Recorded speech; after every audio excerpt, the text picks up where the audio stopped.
a la audiencia.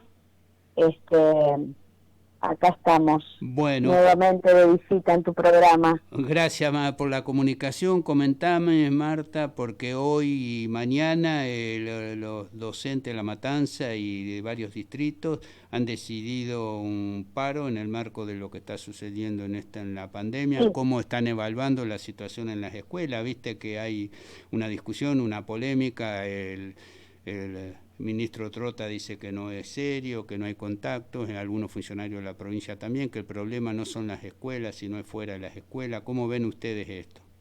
mira, en primer lugar, analizamos la situación desde este contexto de pandemia, analizamos la situación desde un distrito donde las unidades sanitarias están en conflicto porque prácticamente están vaciadas de personal médico, insumos, y desde la situación de hospitales municipales en La Matanza que también vienen de una importante lucha y conflicto, precisamente por sus condiciones de trabajo.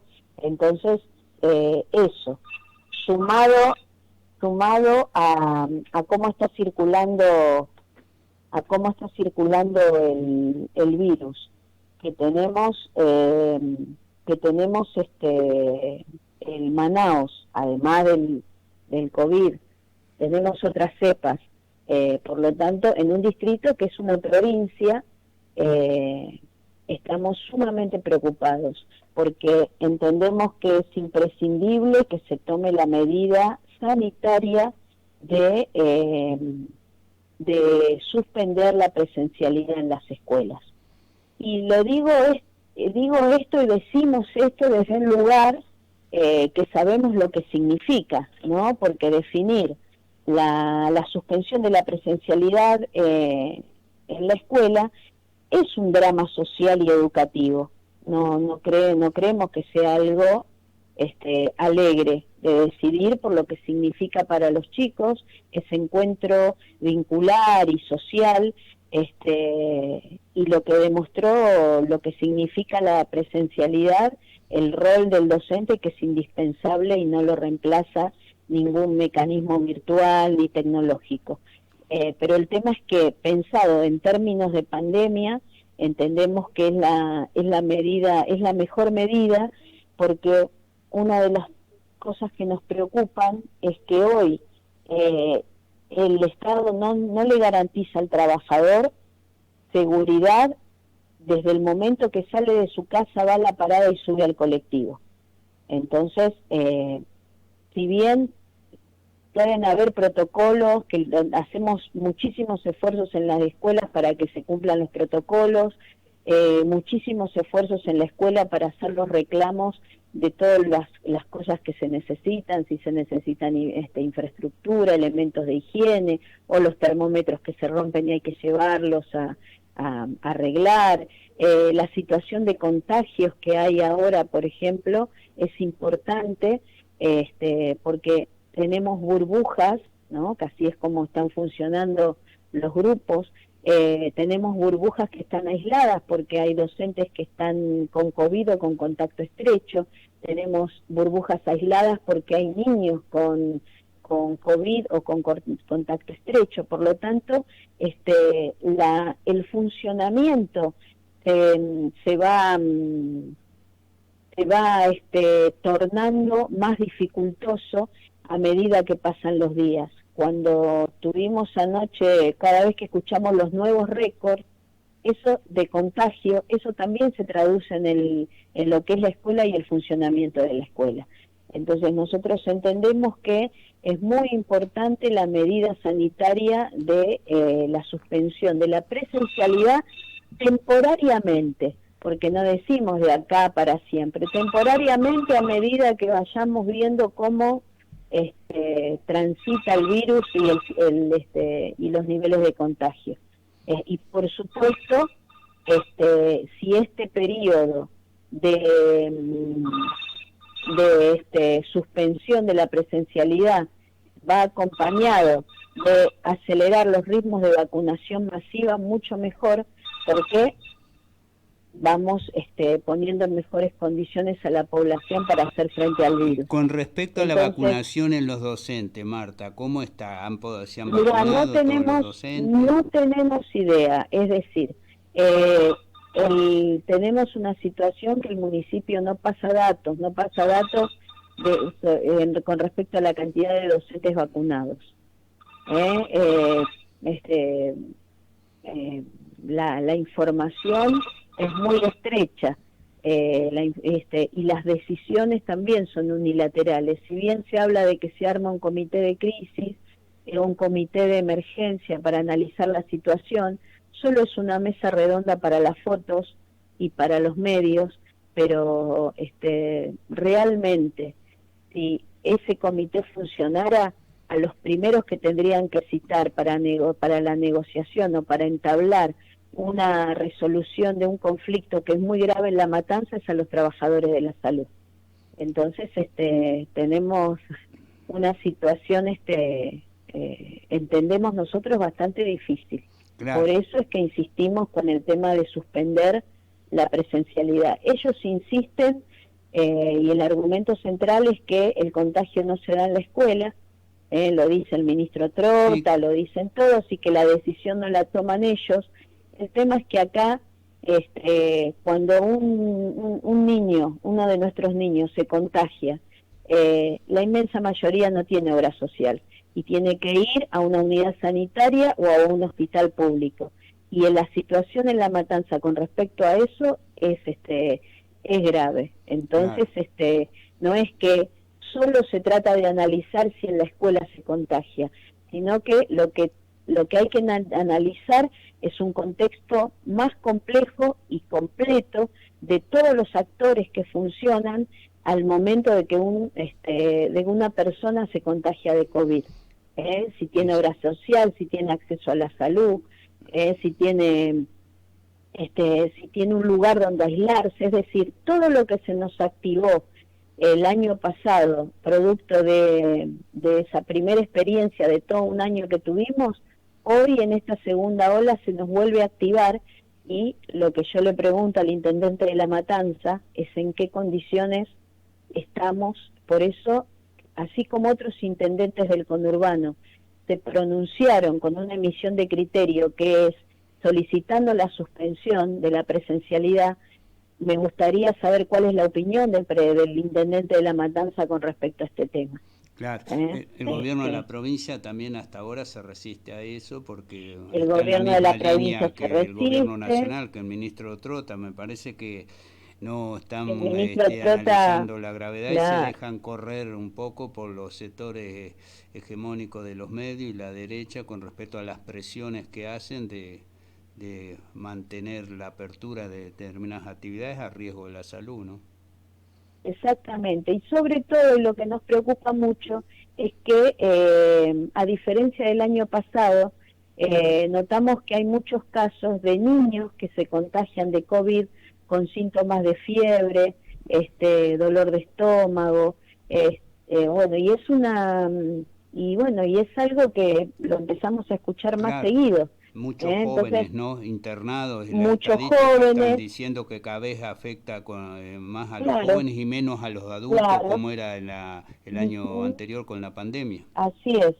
Entonces, nos parece que es una situación crítica y que es indispensable tomar decisiones. Ahora, Marta, y es indispensable, disculpame Emilio, tomar decisiones no solamente sanitarias, si bien la principal entendemos que es esa crisis sanitaria, pero que también tiene que ser asistida por decisiones económicas.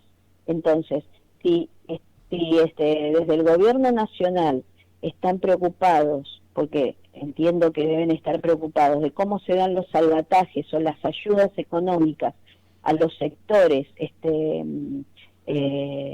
los sectores que más sufren en la Argentina y que no llegan a un salario mínimo, que hay que recrear un nuevo IFE, y el tema es cómo se hace, porque también está el brete de que si eso va a generar más inflación y todo lo que opinan en los multimedios. El tema es que también hay que tomar decisiones económicas con respecto a las negociaciones, cómo se encaran las negociaciones con respecto al pago de la deuda externa, y si vamos a solicitar el tema de la suspensión y que se investigue, y el acelerar lo del impuesto a las grandes fortunas. Si Está nosotros bien. no tocamos, si Bueno, no se tocan a los que se fueron enriqueciendo durante todos estos periodos, estamos teniendo discusiones en las que el eje, nos instalan discusiones donde el eje es ¿sí? Presencialidad o no presencialidad, y cuando para poder tomar esas decisiones tendríamos que tener la tranquilidad de saber que acá los sectores que se enriquecieron y se siguen enriqueciendo van a pagar la crisis, y no como está sucediendo ahora, que el pueblo la está pagando. así es. Bueno, te pregunto como docente, porque la verdad que ese es el tema, tomar las medidas de fondo y recomponer algunas cosas que se hicieron al principio de la pandemia, como todo tipo de ayuda e inversión social. Pero si se suspenden las clases, ya no se sabe cuánto tiempo, puede ser provisoria, por ahí Sí. más largo, depende si esto sea grave. El Uh-huh. tema, cómo sigue la educación, la continuidad pedagógica que llamen, la virtualidad, porque acá no estamos en Europa, Alemania, Inglaterra, Estados Unidos, que todos tienen una computadora y un teléfono. ¿Cómo Por garantizás supuesto. Bueno, eso? pero eso es parte del balance que también tienen que hacer, porque en todos estos periodos tampoco se resolvió lo de la virtualidad. Entonces, lógico, si no se aprovechan los tiempos donde el virus amaina para prepararse y estar en mejores condiciones, entonces, ¿qué conclusión sacan ellos mayoritariamente? Que la virtualidad fue un fracaso, ¿no? Es decir, faltaron los medios tecnológicos en las comunidades. Bien, hoy estamos igual, entonces nosotros creemos que un tema es continuar con la virtualidad, y a su vez entendemos que podría ser la de entregar presupuestos a las escuelas para poder imprimir actividades en formato papel, que las familias vayan y las retiren, es decir, porque también la fotocopia sale cara, y si son muchos hijos es un presupuesto para la familia, pero pensar otras maneras y poder instalar alguna guardia en la escuela donde pueda realizarse ese vínculo, pero ya no aflojando un poco aflojando no, tomando la medida de la suspensión de la presencialidad. Bueno, Y el otro punto es que acá no se trata de un retroceso, si tenemos que analizar un retroceso político, ¿no? Porque por ahí ellos lo piensan desde la economía y la política, y me parece que acá lo que tenemos que pensar es cuál es la mejor medida sanitaria para cuidar y para salvar a los sectores que más sufren y a los trabajadores. Entonces, con la presencialidad, nosotros a principio de año planteamos que queríamos una presencialidad segura. Acompañamos a todas las escuelas, reclamamos en los lugares donde había que reclamar, si faltaba infraestructura, todo lo necesario para que la presencialidad fuera segura. Tal es el punto que hay muchas escuelas, por ejemplo la mía, que al día de la fecha todavía no empezó la presencialidad. La semana pasada empezaron las obras de los baños, por lo tanto, como ahora está en construcción, tampoco se pudo garantizar la presencialidad aún, está ¿no? bien. Entonces, esta pandemia nos va a hacer tomar medidas donde tengamos que avanzar y retroceder, para poder, pero en función de cuidarnos y de salvar vidas. Entonces, Exacto. nosotros, los docentes, ya pusimos un pie en la escuela, garantizamos una presencialidad. Ahora, frente a esta pandemia y la circulación del virus, necesitamos retroceder y volver a la suspensión de esa presencialidad, tomando medidas de ver cómo seguimos los vínculos con la familia en formato papel, con actividades, con situaciones, con la virtualidad, y bueno, cuando amaine, y volveremos otra vez a avanzar hacia la presencialidad. Bueno. Y así hasta que se pueda vencer, Marta, espero, el virus. Está bien, escúchame, ¿qué pasa hoy y mañana? Entonces, decime sintéticamente, hoy y mañana paro y qué actividad va a haber. Paro, hoy hubo una movilización con ADEMIS, también han parado otras seccionales o gremios como FEB y UDOGBA. FEB hubo varias seccionales de la provincia de Buenos Aires que también pararon. Mañana hay una caravana en el distrito donde vamos a pasar por algunos hospitales saludando a los trabajadores, como el Hospital de Niños y el Germani. Y el día viernes vamos a volver a tener asamblea para definir cómo continuamos, porque si el gobierno provincial y nacional persisten en que la presencialidad no se va a dar en las escuelas, vamos a tener que empezar a pensar medidas para decidir la suspensión de la presencialidad los trabajadores. Así es. Porque lo que no se nos garantiza es la seguridad desde el momento que subimos al colectivo hasta que llegamos a la escuela. Bueno. Eso no lo tenemos como un lugar seguro. Así que bueno, seguiremos analizando a ver cómo continuar, porque la situación realmente nos preocupa muchísimo. Bueno, y entiendo que de acá sí. a que termine la semana se va a ir agudizando esta corriente de opinión con la necesidad de suspender la presencialidad. Bueno, Emilio, muchísimas gracias. Gracias, un Marta. saludo. Marta Gómez, secretaria gremial de Citeo de La Matanza. Un abrazo y buenas tardes. Chao, Emilio, gracias. Chao.